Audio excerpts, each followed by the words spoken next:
नमस्कार, आप देख रहे हैं सूचना दर्पण न्यूज का खास प्रोग्राम खास मुलाकात। आज हमारे साथ खास मुलाकात की कड़ी में वो युवा चेहरे हैं। बात करें ग्राम पंचायत, अब की बार जैसे ग्राम पंचायतों का जो गठन हुआ तो कहीं ना कहीं ग्राम पंचायत घेगड़ा एक नई ग्राम पंचायत गठित हुई है। तो हमारे साथ एक युवा चेहरे हैं श्रीमान अंतुराम जी लेगा। तो कहीं ना कहीं राजनीति में हमेशा ये सक्रिय रहते हैं, समाज सेवा के रूप में हमेशा, और किसानों की जो भी मांग रहती है उसमें एक्टिव रूप में एक कार्यकर्ता के रूप में हमेशा रहे हैं। और छात्र राजनीति में कहीं ना कहीं इनका भी एक भागीदारी रही है। तो अब की बार जैसे नवगठित ग्राम पंचायत है तो इसके बारे में इनके विचार जानेंगे, किस प्रकार की इस क्षेत्र में समस्याएं हैं, और नई पंचायत है तो कहीं ना कहीं जो डेवलपमेंट है उसको किस नजर से देखते हैं और क्या इस क्षेत्र की समस्याएं जानेंगे। सर, सबसे पहले तो हमारे चैनल में स्वागत है आपका। आपको भी नमस्कार। और इस ग्राम पंचायत गेगड़ा के सभी क्षेत्रवासियों को राम राम, और छत्तीसगढ़ तहसील के क्षेत्रवासियों को राम राम जी, लेगा जी, बात करेंगे जिस प्रकार एक नई ग्राम पंचायत की सौगात मिली है, कहीं ना कहीं आप हमेशा इस क्षेत्र के लोगों से जुड़े रहते हैं, उनकी जो भी समस्याएं हैं, जो जन भावनाएं हैं उससे रूबरू रहते हैं। तो सबसे पहले तो आपको नई ग्राम पंचायत की हार्दिक शुभकामनाएं। आपको भी हार्दिक शुभकामनाएं। और मैं आपको बताना चाहता हूं, कांग्रेस राज में भी पंचायती राज में काफी नई पंचायतें और पंचायत समितियां बनी थी जी इस राज में भी कुछ जो पंचायतें रह गई थी वो इस राज में बनी है जी। तो मैं उनको भी बधाई देता हूं। और मैं बताना चाहता हूं कि देखो, जितनी छोटी पंचायत होगी उतना बड़ा विकास होगा और उतने नए चेहरों को मौका मिलेगा राजनीति में आने का। सभी का प्रयास रहता है, राजनीति में संघर्ष करते हैं, नए युवा लोग हैं, उनको इच्छा रहती है कि हम भी राजनीति में आए। तो जो पद बढ़े हैं तो उनमें उनकी भागीदारी भी बढ़ेगी, इसलिए अच्छा है ये नई पंचायतें बनी है, इसके लिए बहुत ही बढ़िया है। जी, कहीं ना कहीं आप हमेशा लोगों की समस्याओं को लेके, कहीं ना कहीं किसानों की समस्याओं को लेके उनके साथ कंधे से कंधा मिला के खड़े रहते हैं। अब नई पंचायत है, किस प्रकार, क्या आपका क्या विचार रहेगा आपकी बात? देखो, मैं बताऊं आपको, जो भी मेरे साथ में स्टूडेंट रहे हैं उनको पता है, मैं 9th क्लास में था उस टाइम से ही संघर्ष करता रहा हूँ। मेरे साथियों के या स्कूल में किसी तरह की कोई प्रॉब्लम होती या खेल ग्राउंड के लिए या बच्चों को बाहर खेलने के लिए भेजने के लिए मैं स्पोर्ट्स में रहा हूँ। मैं खुद राजस्थान का खिलाड़ी रहा हूँ, नेशनल तक खेला हूँ कुश्ती और कबड्डी में। तो हमने तो उस टाइम से शुरू कर दिया था, अगर कोई गरीब बच्चा है किसी छत्तीस कौम का, किसी जाति से हो चाहे, तो उनका सपोर्ट करना, तो ये तो हमारे नेचर में है। हमें 9th क्लास में थे उस टाइम से ही हमने, हमारे साथ में जो बच्चे पढ़े थे उनको पता है कि भी हमने उनका सहयोग किया है। और उसके बाद में हम जैसे ही स्कूल कॉलेज करके घर पे आए तो यहाँ हमने देखा कि शिक्षा का बहुत अभाव है। जो भी कमजोर किसान है वो अपने बच्चों को स्कूलें नहीं भेजते थे, उनको भी हमने जागरूक किया भी आप अपने बच्चों को शिक्षा दिलो। और आज के युग में सबसे बड़ी शिक्षा ही है। और किसानों के यहाँ समस्या है लाइट की, सबसे ज्यादा इस क्षेत्र में बहुत लाइट की समस्या रही है। और जब से मैं यहाँ रहा हूँ तब से लेके आज तक लाइट के लिए मैं संघर्ष करता हूँ। और इस क्षेत्र के हमारे दमलाई जीएसएस है, इस पूरे जो भी इनके नीचे 14 फीडर है, सभी किसान साथी जानते हैं रूबरू मेरे को, उनको पता भी है कि उनके साथ मैं कंधा से कंधा मिला के हमेशा संघर्ष करता हूँ। पानी के लिए भी हम संघर्ष करते हैं। और जो फसल बीमा है उसके लिए भी लोगों को जागरूक करते हैं भी आप फसल बीमा करवाओ। सरकारें फसल बीमा नहीं देती है, उसके लिए भी हम मांग करते हैं। पिछले भी हमने छत्तीसगढ़ में एक सभी किसानों के इकट्ठा होके और एसडीएम साहब से बात की, बीमा कंपनी के लोगों को बुलाया, उनसे बात हुई। ये 22 फरवरी तक उन्होंने टाइम मांगा था कि 2024 का जो भी क्लेम बकाया है वो हम डाल देंगे। वो अभी हमारे शो तो करने लगे है, खातों आया नहीं है, शायद अभी जल्दी आ जाएगा। अगर नहीं आता है तो हम दोबारा हड़ताल करेंगे या प्रशासन को झुकाएंगे। और रही बात नई पंचायत बनी है तो यहाँ के लोगों को पता है, अभी 15 साल हो गए यहाँ मैं लोगों के संपर्क में हूँ। तो मैंने खुद ने कभी कोई लालच नहीं किया भी मैं खुद चुनाव लड़ूं, नहीं। मैं यहाँ के 36 कौम के लोगों के साथ में रहता हूँ और हमारी कोशिश तो यही होती है कि जो संघर्षशील है उसको आगे लाएं, वो हमारा नेतृत्व करें और हम उनके साथ कंधा से कंधा मिला के खड़े रहें, तो यहाँ किसानों को फायदा मिले। और मैं लाइट पानी के लिए संघर्ष करता रहा हूँ और करता रहूंगा। लेगा जी, कहीं ना कहीं आपने बताया कि संघर्ष काफी लंबा है, 15 सालों से कहीं ना कहीं जो जनता की मांग है, जो समस्याएं हैं, उसको लेके हमेशा आप उनके साथ में रहे हो। अभी नई ग्राम पंचायत है, कहीं ना कहीं बात करेंगे समस्याओं की, ऐसी क्या क्या आपको लग रही है कि जिनका समाधान, क्या एक नवाचार क्या होगा पंचायत में, अगर जनता आप पे विश्वास जताती है? देखो अभी हमारे क्या है कि गेगड़े को हमारे सेंटर पॉइंट बनाया है पंचायत का जी। और इसमें हमारे 5-6 चक है, जैसे 1 जीएसएम है, 2 जीएसएम हो गया, 4 डीएलएम, 5 डीएलएम, 6 डीएलएम हो गया, 6 जीएम हो गया, 4 जीएम हो गया। जी। तो मैंने देखा है ये गेगड़े गांव में एक विवाद है काफी पुराना, एक शमशान भूमि का विवाद है जी। जिसमें गेगड़े गांव में आज से 100 साल पहले से वहाँ दाग दे रखे हैं जी। वहाँ पे वो मिट्टी देते हैं, दाग देते हैं, जिसकी डेथ हो जाती है वो दे रखा है और वहाँ वो उस चीज का उपवाद हो रखा है। तो अगर मैं तो उनके साथ में हूँ और उनको विश्वास भी दिला रखा है कि ये आपकी शमशान भूमि है तो ये शमशान भूमि रहेगी, इसको कोई नहीं छीन सकता। कुछ लोग हैं जो उसमें उपवाद कर रखा है तो वो भी हम नहीं होने देंगे।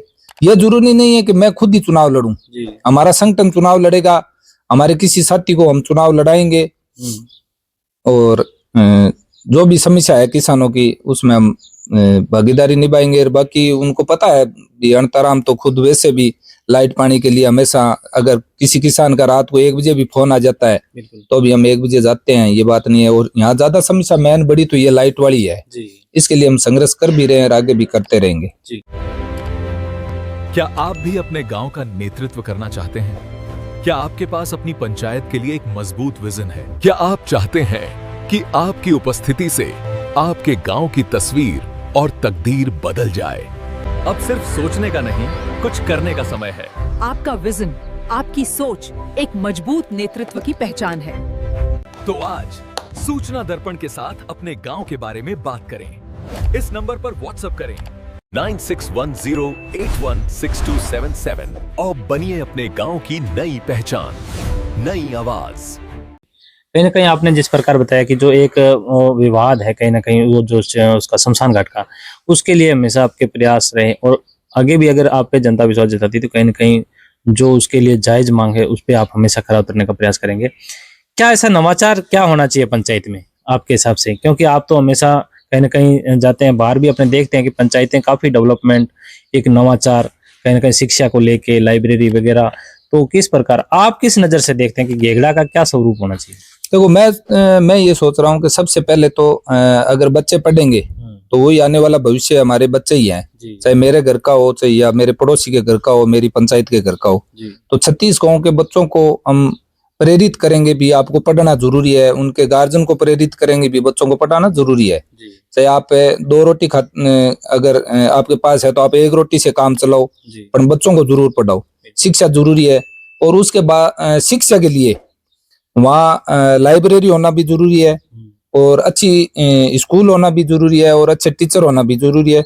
उसके साथ साथ में हम बच्चों को खेल से भी जोड़ना चाहेंगे तो उसके लिए ग्राउंड होना भी जरूरी है, तो हम ग्राउंड भी उपलब्ध करवाएंगे।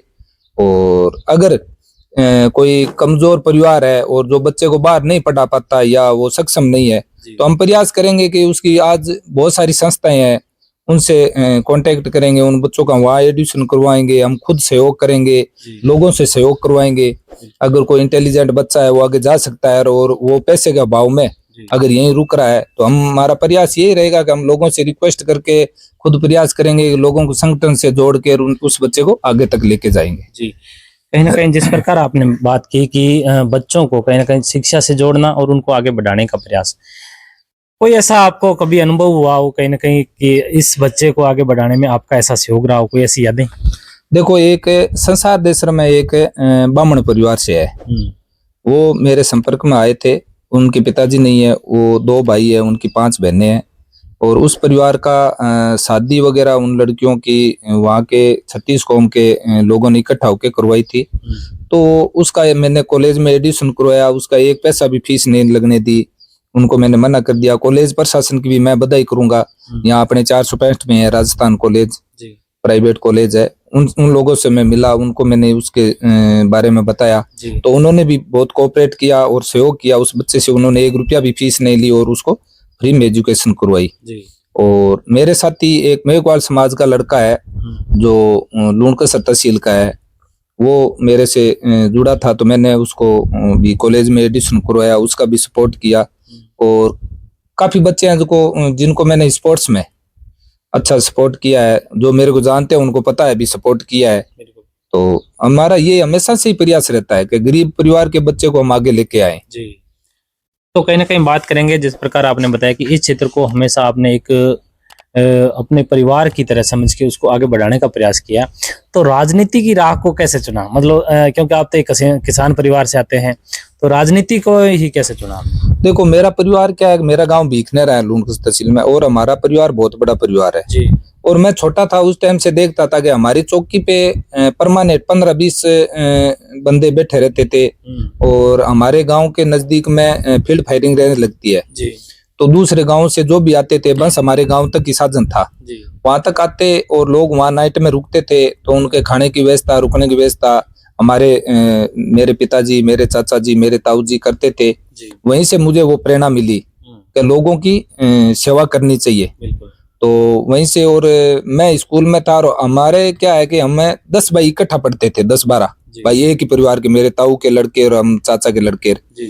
तो वहाँ एक थोड़ा सा रोब रहता था, भी कोई अगर गुंडागर्दी करता है, कोई लड़के किसी गरीब लड़के को परेशान करता है, तो हमने हमेशा गरीब का पक्ष लिया और हमने हमेशा गरीब का पक्ष लिया और उसका सपोर्ट करते थे, क्योंकि हमारी संख्या इकट्ठी थी और मैं राजकीय छात्रावास में रहता था और वहीं बिल्कुल नजदीक में समाज कल्याण छात्रावास था। तो वहाँ सबसे ज्यादा मेरे दोस्त हमेशा मेघवाल समाज, ऐसी समाज से रहे हैं, पढ़ाई से लेके आज तक भी। और आज भी मैं देगड़ा गांव देख लो, चाहे चारजिम गांव देख लो, चाहे सित्यासी देख लो, या राणेर का देख लो, मोमडन के लोग, मेघवाल के, बावरी के, नाई के, जो भी यहाँ समाज है, ऐसी समाज है, उनसे मेरा अच्छा मेल जोल रहता है। यहाँ जो मोमडन के लोग हैं उनसे मेरा अच्छा प्रेम रहता है, उनके साथ मेरा अच्छा उठना बैठना है। मैं उनके शादी ब्याह में जाता हूँ, वो हमारे शादी ब्याह में आते हैं। बाकी तो वैसे 36 कौम के लोगों से मेरा जुड़ाव है, पर मेरा विशेष तौर से उन लोगों से जुड़ाव है जिससे दुनिया दूर भागती है, और मेरा विचार रहता है कि हम उनके पास जाएं और वो भी हमें सपोर्ट करते हैं, हम भी उनको सपोर्ट करते हैं। तो ये बचपन से ये सोच रही है हमेशा यही रहा है और अच्छा भी लगता है भी हम किसी गरीब का अगर सपोर्ट कर पाए तो अच्छा भी लगता है, मन भी खुश होता है इस बात से। तो आगे पंचायती राज नगर निकाय के जो चुनाव भी आ रहे हैं कहीं ना कहीं, और आगे होली का पर्व है, आपके क्षेत्रवासियों को और देशवासियों के लिए क्या संदेश रहेगा? देखो, मैं चुनाव आ रहे हैं, हमने ये तो मैंने बता दिया भी, हमारा जो संगठन है हम जी जान से चुनाव लड़ेंगे, पंच से लेके सरपंच, पंच, जिला परिषद, डायरेक्टरी का, प्रधान का, जिला परिषद का, जिला प्रमुख तक हम चुनाव लड़ेंगे, इसमें कोई दो राय नहीं है। हमारे जो भी सामने चुनाव लड़ेगा उनका भी वेलकम है। हम हमारे संगठन से चुनाव लड़ाएंगे और जीतेंगे भी। और अभी मैं गोविंद राम जी मेघवाल साहब के नेतृत्व में यहाँ काम करता हूँ और मैं कांग्रेसी विचारधारा से जुड़ा हुआ हूँ। तो जैसा हमारे बॉस कहेंगे हम वैसा ही करेंगे, जिनको वो टिकट देंगे हम उनके साथ है, जी जान से हम उनके साथ रहेंगे। होली पर्व पे क्या संदेश? सभी देखो, होली एक खुशियों का त्योहार है, रंगों का त्योहार है, तो मैं सभी को कहता हूँ खुश रहो, मस्त रहो और सभी को होली की हार्दिक शुभकामनाएं। तो ये थे हमारे साथ समाजसेवी श्रीमान अंतुराम जी लेगा, जिन्होंने बताया कि इस क्षेत्र में हमेशा ये लोगों की समस्याओं में कहीं ना कहीं कंधे से कंधा मिलाकर उनके साथ में खड़े रहे, और जो भी युवा हैं उनके लिए भी हमेशा ये एक आदर्श के रूप में, उनको किसी प्रकार की अगर किसी सहायता की जरूरत रहती है तो उनके लिए भी हमेशा ये तत्पर तैयार रहे।